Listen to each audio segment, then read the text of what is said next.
Welcome back. अगर आप धमाल franchise के पिछले पार्ट्स के क्रेजी फैन रहे हैं तो तैयार हो जाइए, क्योंकि धमाल 4 में वो सब कुछ है जो आप मिस कर रहे थे। आज की इस वीडियो में हम इस मूवी के हर उस पहलू को डिकोड करेंगे जो इसे एक परफेक्ट एंटरटेनर बनाता है। चलिए सीधे चलते हैं इसके अनकहे और धमाकेदार सफर की तरफ। फिल्म की शुरुआत में दिखाया जाता है कि गुरु बाटा स्वामी भाई सभी को सलाम ठोकते हुए कहते हैं कि आज तक कई बीमारियों का इलाज खोज लिया गया है, लेकिन एक बीमारी ऐसी है जिसका कोई इलाज नहीं है, और वो है लालच। तभी बीच में एक व्यक्ति बोलता है, क्या बात को घुमा रहे हो, यहां सब लोग धमाल फिल्म देखने आए हैं। फिर वही व्यक्ति कहता है, हमारी कहानी एक ऐसे ही लालची व्यक्ति की है। इसकी शुरुआत 100 साल पहले एक तूफानी और अंधेरी रात में समुद्र के बीचों बीच हुई थी। शैतान सिंह नाम के एक समुद्री डाकू ने दर्जनों अंग्रेजों को मारकर उनका खजाना लूट लिया था और उस खजाने को एक टापू पर छिपा दिया था। शैतान सिंह ने उसका एक नक्शा भी बनाया था। तब से आज तक उस खजाने के नक्शे के लिए अंग्रेजों ने शैतान सिंह को तो मार डाला, लेकिन उन्हें वो नक्शा कभी नहीं मिला। तब से आज तक उस खजाने के नक्शे की तलाश में कई लालची लोग लगे हुए हैं। इसके बाद सीन वर्तमान समय पर शिफ्ट होता है, जहां दिखाया जाता है कि अधूरा नाम का एक समुद्री डाकू पृथ्वी नाम के व्यक्ति को नक्शा देने के लिए मजबूर कर रहा है और उसे अपने कब्जे में रखा हुआ है, लेकिन पृथ्वी सिंह नक्शा देने से साफ मना कर देता है। तब अधूरा अपने असिस्टेंट झींगा से पृथ्वी की तलाशी लेने को कहता है। तलाशी के दौरान पृथ्वीराज के पास से एक बंदूक निकलती है और उसके वॉलेट से अधूरा की पत्नी शबनम की फोटो मिलती है। ये देखते ही अधूरा गुस्से में आग बबूला हो जाता है और चिल्लाकर पूछता है, और किस किस के पास मेरी शबनम की फोटो है। तभी वहां मौजूद हर व्यक्ति अपने वॉलेट बाहर निकालकर फेंक देता है और उन सभी में अधूरा की पत्नी शबनम की फोटो होती है। यह देखकर अधूरा का गुस्सा 7वें आसमान पर पहुंच जाता है, लेकिन वह खुद को काबू में रखते हुए कहता है, तुम लोगों को तो बाद में देखूंगा, पहले पृथ्वी से खजाने का नक्शा ले लूं। जैसे ही वो पृथ्वी के हाथों से नक्शा छीनकर पीछे हटता है तो पीछे जल रही आग की चिमनी में वो नक्शा गिरकर जल जाता है। अधूरा गुस्से में पागल होकर पृथ्वी से कहता है, मैं तुझे मार डालूंगा। तब पृथ्वी निडर होकर जवाब देता है, तू मुझे मार नहीं सकता, क्योंकि उस नक्शे की सारी जानकारी मेरे दिमाग में छपी हुई है। अगले ही सीन में दिखाया जाता है कि गुड्डू यानी अजय देवगन पृथ्वी सिंह को बचाने के लिए अपनी जेट स्की पर धमाकेदार एंट्री मारते हैं। असल में गुड्डू काफी समय से पृथ्वी सिंह के पीछे पड़ा था, लेकिन हर बार पृथ्वी उसे चकमा देकर भाग निकलता था। इस बार भी गुड्डू पृथ्वीराज को अधूरा के चंगुल से बचाने के लिए उससे भिड़ जाता है। इसी मौके का फायदा उठाकर पृथ्वी सिंह गुड्डू की ही जेट स्की लेकर वहां से फरार हो जाता है। अधूरा उसे रोकने के लिए अपनी तोप से गोले दागता है, लेकिन गलती से तोप की नली ऊपर की ओर हो जाती है। तोप का गोला आसमान में जाकर जैसे ही नीचे आता है, अधूरा उसे अपने हाथों में लपक लेता है। गोला गर्म होने के कारण उसका हाथ जलने लगता है और वो उसे फेंक देता है। गोला गलती से टकराकर वापस उसी समुद्री जहाज पर गिरता है, जिससे पूरा जहाज जोरदार धमाके के साथ फट जाता है, लेकिन वे सभी किसी तरह अपनी जान बचाकर वहां से निकल जाते हैं। यहां से सीन कट होता है और हम गुड्डू को एक एंटिक शॉप में देखते हैं, जहां वो अपने दोस्त जॉनी से बात कर रहा है कि उन्हें जल्द से जल्द पृथ्वी सिंह को खोजना होगा, क्योंकि कई लोग उसके पीछे पड़े हैं। इसी समय आलिया की एंट्री होती है, जिससे गुड्डू बेहद प्यार करता है। समस्या ये थी कि आलिया उससे शादी तभी करेगी जब उसके दोनों बच्चे इसके लिए राजी हो जाएं। तभी गुड्डू कहता है, तुम चिंता मत करो आलिया, मैं तुम्हारे बच्चों को भी संभाल लूंगा। इस पर आलिया कहती है, तो फिर आज शाम को मेरे घर पर आ जाना। दृश्य की शुरुआत लल्लन से होती है, जो एक मंदिर में ईश्वर से सौदेबाजी कर रहा है। वो भगवान से विनती करता है कि उसे एक ऐसी जीवन संगिनी मिले जिसके पास आलीशान गाड़ी, बड़ा घर और अपार धन संपत्ति हो। उसकी प्रार्थना पूरी होती हुई प्रतीत होती है जब एक धनी परिवार की युवती अपनी लग्जरी कार से उतरती है। हालांकि उसे देखकर लल्लन पहले तो निराश हो जाता है, लेकिन पैसों के लालच में वो उसे प्रभावित करने की कोशिश शुरू कर देता है। इसके बाद दृश्य बदलकर आदि और मानव पर केंद्रित हो जाता है। आदि बताता है कि वो पिछले 1 साल से अकेलेपन का जीवन व्यतीत कर रहा है। असल में आदि की शादी रोजी से हुई थी, लेकिन सुहागरात के दिन ही उसके भाई मानव द्वारा किए गए हंगामे के कारण रोजी दुखी होकर घर छोड़कर चली गई थी। इस बार आदि ने रोजी को वापस घर लाने के लिए एक चाल चली। उसने अपना पैर टूटने का नाटक किया ताकि रोजी उसकी देखभाल के लिए वहां रुक जाए। लेकिन जब रोजी घर पहुंचती है तो मानव अनजाने में उसे खिड़की से बाहर लटका देता है। उसे बचाने के लिए जैसे ही आदि आगे बढ़ता है, रोजी की सच्चाई पर नजर पड़ जाती है। उसे पता चल जाता है कि ये सब केवल एक नाटक था। इस धोखे से आक्रोशित होकर रोजी वहां से दोबारा चली जाती है। दृश्य फिर से बदलता है। शाम के समय गुड्डू और उसका दोस्त जॉनी आलिया के घर पहुंचते हैं और जैसे ही वे बेल बजाते हैं, उन्हें तीव्र विद्युत झटका, हाई वोल्टेज करंट लगता है।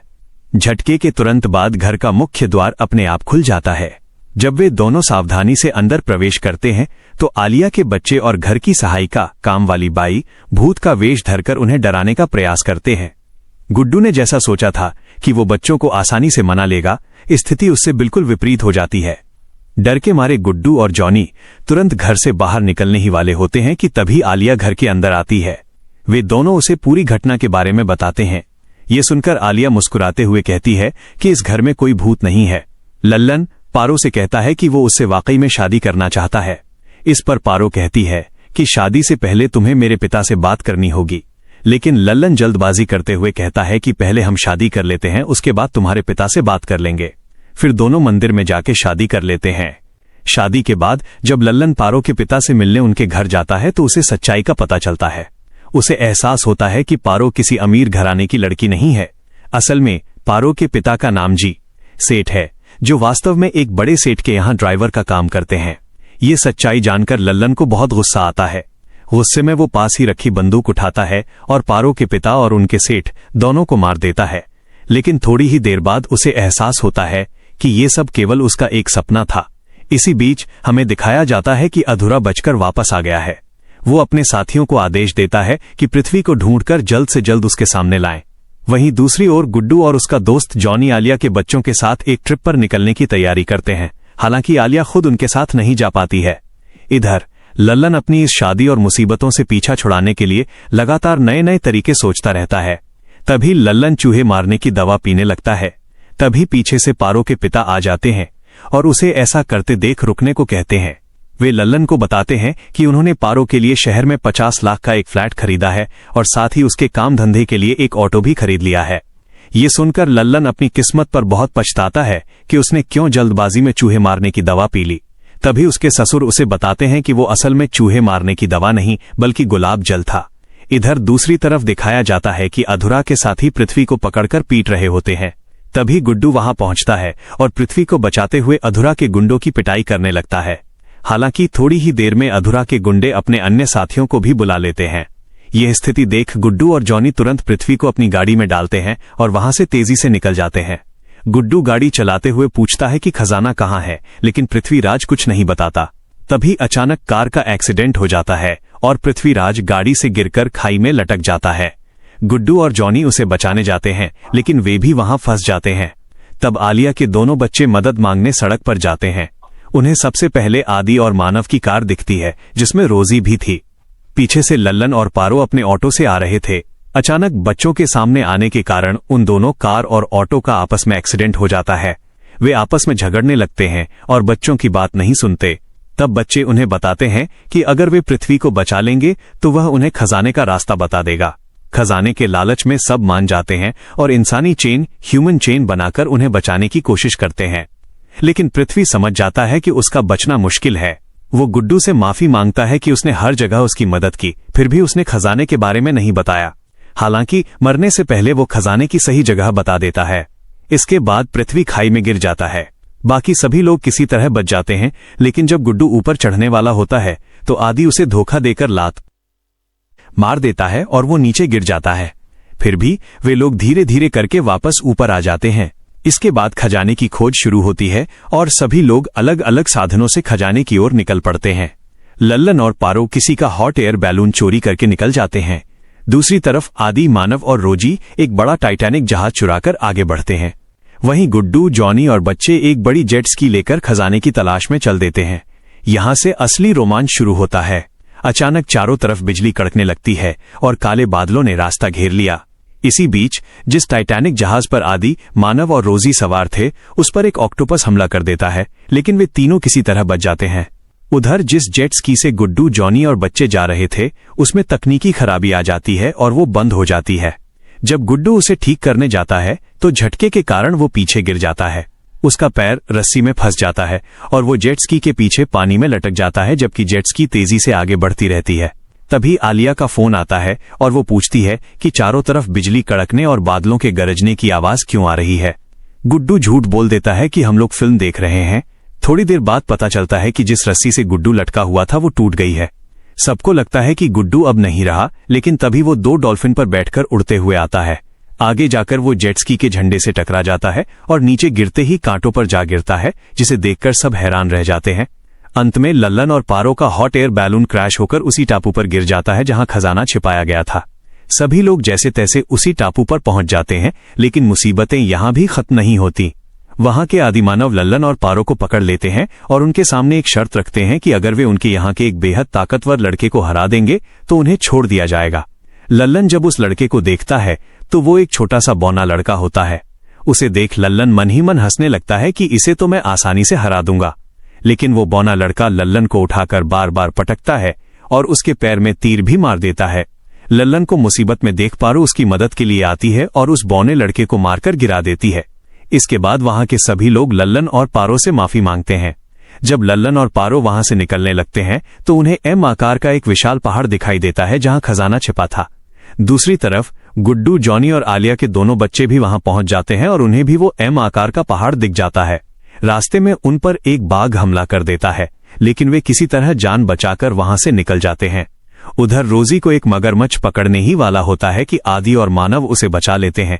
तभी वे लोग भी उस एम आकार के पहाड़ को देख लेते हैं और उसकी ओर बढ़ने लगते हैं। आखिरकार सभी गुफा के अंदर एक साथ पहुंच जाते हैं।